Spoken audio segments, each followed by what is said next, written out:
Hello အားလုံးပဲမင်္ဂလာပါရှင်အခုမင်ကဒီချစ်စရာကောင်းတဲ့ဘဝမီတန်ဒီလေးကိုထိုးပြသွားမယ်နော်အရင်ဆုံးမင်းတို့ကဘဝမီလေးကိုတက်ဖို့အတွက်ဘဝရဲ့ဒီအစွန်နာလေးကနေခြေစားလေးကိုဝင်ချိတ်လိုက်မယ်နော်ပြီးရင်ခြေစားလေးကိုပါတင်ပြီးတော့မင်းတို့ကဒီနေရာမှာဖုံမီ38ချက်ရအောင်ထိုးသွားမယ်နော်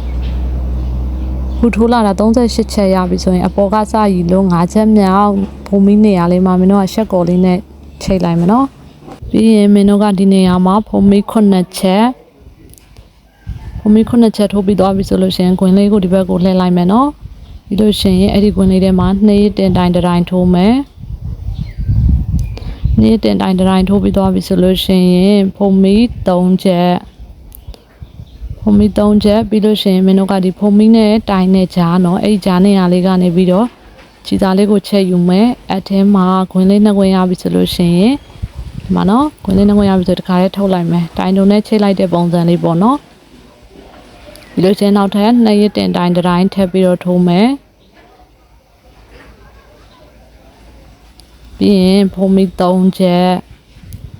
ပြီးရင်တိုင်း2တိုင်းကြားထဲမှာနော်ခုနကလိုမျိုးပဲခြေသားလေးချိတ်ယူလာပြီးတော့တိုင်းတုံနဲ့ချိတ်တဲ့ဒီအတိုင်းလေးပဲချိတ်လိုက်မယ်နော်ထိတ်မှာအဖူလေးတွေရအောင်လုပ်သွားတာနော်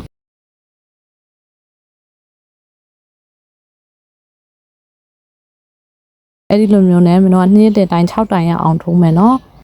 6တိုင်ရပြီးသွားပြီဆိုလို့ရှိရင်မင်းတို့ကဖုံမီ9ချက်နဲ့ဒီကွင်းလေးထဲမှာပြန်ပြီးတော့ရှက်ကော်လေးနဲ့ပြန်ချိတ်လိုက်မယ်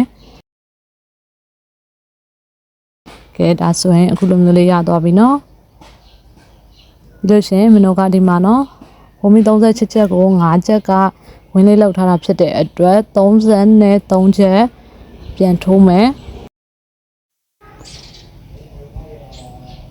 အခုဖုံမီ33ချက်ရပြီဆိုလို့ရှိရင်မင်းတို့ကဘဝမှာပြန်ချိတ်မယ်နော်ဒီပတ်တန်တစ်ခွက်စာမှာမင်းကအမီလေး3ခုတက်မှာနော်အဲဒါကြောင့်မလို့ဒီနေရာလောက်မှာနော်ခံမှန်းပြီးတော့တိုင်လိုလေးနဲ့ချိတ်လိုက်မယ်ကဲအခုဆိုရင်ဒီလိုမျိုးလေးရသွားပြီနော်မင်းတို့ကဘေးကိုလည်းအဲ့ဒီအတိုင်းလေးတွေပဲဆက်ပြီးတော့ထိုးသွားရမှာပါရှင်ဒါကတော့မီးဘူးမတိုက်ရသေးတဲ့အနေထားလေးပေါ့နော်ဒါကတော့မီးဘူးတိုက်ပြီးသွားတဲ့အနေထားလေးပါရှင်အားလုံးကိုကျေးဇူးတင်ပါတယ်ရှင်